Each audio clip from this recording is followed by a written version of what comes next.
Oh, come on!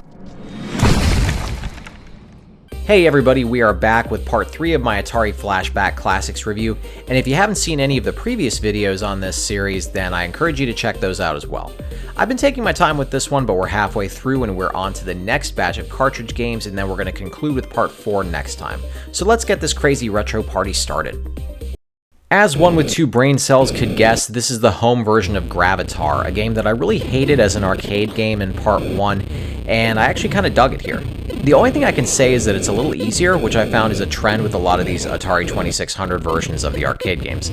Like in this one, I actually cleared several stages without dying, and I didn't feel like an angry old man when I put it down. Most people treat me like an angry old man though, and my response to that is for them to get off my lawn. Next. I tested out Hangman with my daughter, and I think we had more fun playing this than any of the other cartridge games. It's really just basic Hangman. You pick letters until you either win or lose. I think it's a law somewhere that everybody starts with a vowel, then if that doesn't work, their whole world is thrown into upheaval, and then they start wondering if the word is from Eastern Europe and only has consonants.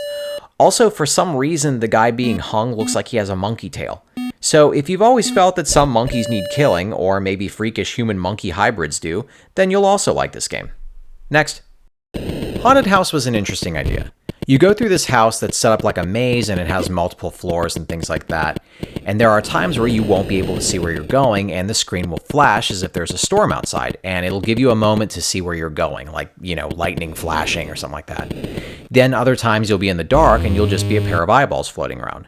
Ghosts and bats will chase you around as well as you make your way through each floor. This wasn't bad. Next.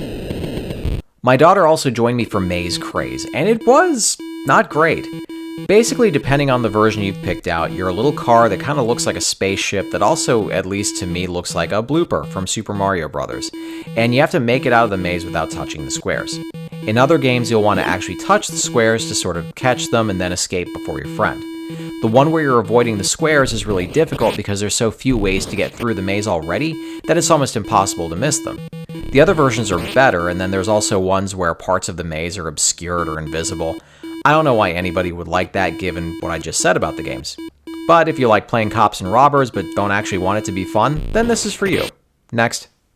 Surprise, surprise, we've got the home version of Missile Command next. If you like the arcade game, then you'll like this one too. Basically the same thing, but with worse graphics. No surprise there.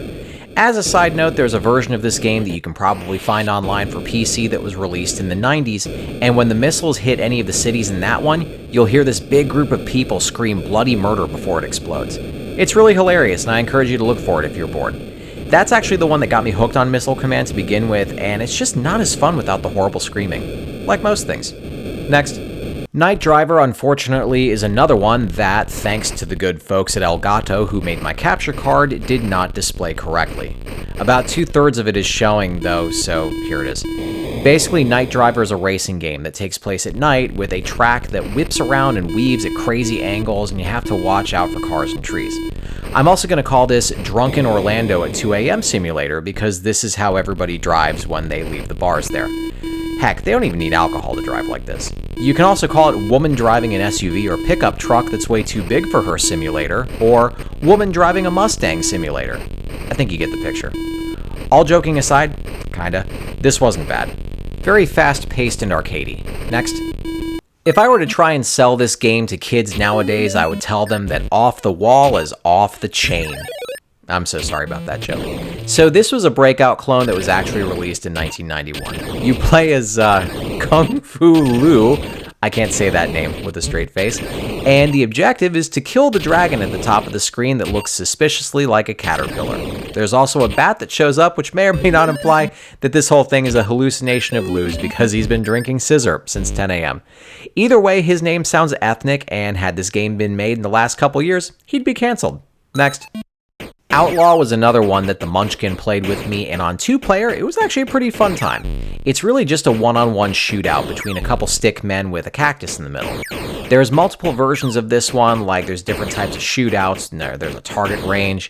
Getting hit was especially funny to me because the guy falls on his butt and it sounds like he craps his pants. My daughter didn't laugh at that as much as I did because honestly she's much more mature than I am. Next. With a name like Race, I'm sure you can take a wild guess what it's about. One player is no fun and the game controls like Sprint, which is to say it controls like and I can't even with this one. You want to play it and do a review? Go wild. Next, Realsports Baseball is another of these sports games that I was terrible at. Have you seen my baseball? The pitching system was really inaccurate, and all I could throw were intentional balls and basically walked every batter to victory. It made me feel like less of a man than the time I played adult beer league kickball. I ran too fast to first base because honestly I got excited I made contact with the ball to begin with, and I tripped and fell over the base and bruised my tailbone and had to sit on a foam cushion for the next 6 months. Then some ugly 120-pound hipster drunk on Dale's Pale Ale told me I played like Joke's on him though, because my butt healed and he's still ugly. Next, Realsports Basketball is another one of these primitive sports games that I was awful at until I found a pretty hilarious exploit in the game. Basically, if you want to get around the opposing team, you just throw the ball across the court, run over and pick it up, then make your shot. The computer doesn't really know how to handle it and you'll win. Cheating aside, the game is still fun. Next, Realsports Tennis was fun and it was easy to pick up and play. I guess it has to be since you've got a controller with just one button. Anyway, you automatically hit the ball back to the other player, so all you have to do is connect with it. I also like that both players are bald like me, because in 2022, we're told by everybody who's made a failed TV series or movie, the representation is more important than anything else. Next, if you're one of the 3 people who beat Haunted House and you're the 3rd of them that enjoyed it, well guess what? You accidentally left your phone there and you have to go back. I looked online and this is an unofficial sequel to Haunted House and basically plays the exact same way. More of the same isn't always a bad thing though, right? Next. Secret Quest was pretty fun and controlled well. Colorful enemies. You'll go from room to room shooting enemies and picking up oxygen tanks to keep yourself alive and to get to the next level. The graphics reminded me a little bit of the classic arcade game Robotron 2084, but without tons of enemies in each room and family members to accidentally get killed. Also, the hero looks kind of like Alpha 5 from Power Rangers, and I dug that. Next. And last up, we have this cracked out game called Sentinel, a shooter where I didn't really know what was going on, except that I wanted to blow up everything on the screen, and it was pretty fun. Like, it really felt like I was shooting random things on the screen and defending what looks kind of like the Death Star, and that's all you need sometimes, right? And that wraps up part 3. I appreciate you sticking with it, and if this was your first time getting into the series and you stayed till the end, make sure you check out parts 1 and 2. As always, if you like what you see, you know what to do. See you next time.